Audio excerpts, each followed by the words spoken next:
माझा प्रेग्नन्सीचा प्रवास संपला आहे, पण आता आईपणाच्या प्रवासाला सुरुवात झाली आहे. खरं म्हणजे आई होणं तेवढं सोपं नसतं. प्रसूतीच्या वेळी जो काही त्रास झालाय ना, त्यावरून मला हे समजून चुकले की माझी आई होण्याची भूमिका खूप कठीण असणार आहे. मी प्रसूतीसाठी डिलिव्हरी रूममध्ये गेले, तेव्हा मला वाटलं होतं की आता माझं काही खरं नाही. पण खरं सांगू, तिथले डॉक्टर आणि बाकीचा स्टाफ खूपच प्रेमळ आणि सपोर्टिव्ह होता. माझ्या पोटात त्रास व्हायला लागला की मी खूप आरडाओरड करायचे, पण अशा स्थितीतही त्यांनी मला खूप सांभाळून घेतलं. मी माझं बाळ जेव्हा पहिल्यांदा हातात घेतलं ना, त्यावेळेचा आनंद मी शब्दात व्यक्त करू शकत नाही. इवलेशा बाळाला पाहून मला आभाळ ठेंगणं झालं होतं. माझा सगळा त्रास नाहीसा झाला. आम्ही दोघांनीही जे स्वप्न पाहिलं होतं ना, ते पूर्ण झालं. आम्ही आई बाबा झालो. बाळाला घेतल्यानंतर जेवढा मला आनंद झाला, तेवढीच मला चिंताही वाटू लागली.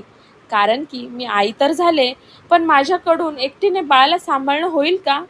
मी चांगली आई होऊ शकेल का? बाळाला चांगल्या पद्धतीने संस्कार देऊ शकेल का? असे अनेक प्रश्न माझ्या मनात येऊन गेले. मी त्याच क्षणाला प्रजाला माझ्या मनाची घालमेल सांगितली. खरं सांगू, माझ्या प्रजाने सुद्धा त्यावेळी माझी मनस्थिती समजून घेत मला धीर देण्याचा प्रयत्न केला.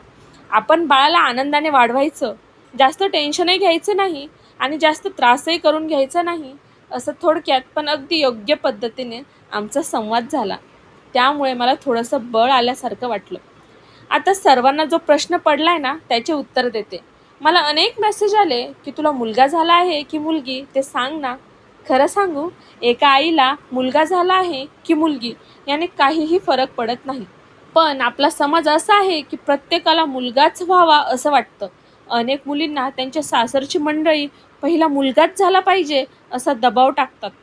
तसं पाहायचं झालं तर मुलगा की मुलगी हे महिलेच्या हातामध्ये नसतं.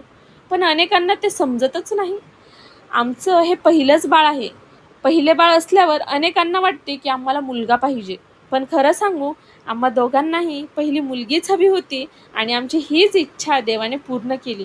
आम्हाला छान, गोड, गोंडस अशी लेक झाली आहे. मुलगी झाल्याचं कळल्यावर प्रजेच्या चेहऱ्यावर जो आनंद होता ना, तो खरंच पाहण्यासारखा होता. प्रजाने फोन करून सगळ्यांना आम्हाला मुलगी झाली आहे असं सांगून टाकलं. माझ्या सासरच्या मंडळींना हे कळल्यावर ते सुद्धा खूप आनंदी झाले. म्हणजे माझ्या सासरकडून आम्हाला मुलगाच हवा असा अजिबात दबाव नव्हता. आम्ही सगळेच खूप आनंदी आहोत. तब्बल 29 वर्षानंतर आमच्या घरात छोटंसं बाळ आलं आहे. आता बाळाचं वेलकम कसं झालं हे पुढच्या व्हिडिओमध्ये. तोपर्यंत काळजी घ्या. Okay, bye bye.